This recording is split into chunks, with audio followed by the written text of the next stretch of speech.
ಅನ್ನ ವಸ್ತ್ರಗಳು ತಡೆಯಿಲ್ಲದಂತೆ ಕೊಟ್ಟು ನಮ್ಮನ್ನು ಧನ್ಯರಾಗಿ ಮಾಡುವಂಥ ನೀನೊಬ್ಬನೇ ನಮಗೆ ಒಡೆಯ.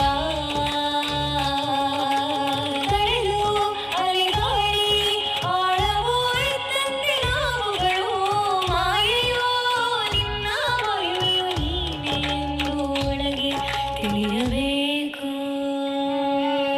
ನೀನು ತಾನೇ ಸೃಷ್ಟಿಯು, ಸೃಷ್ಟಿಕರ್ತನು, ಸೃಷ್ಟಿಜಾಲವು, ಸೃಷ್ಟಿಗೆ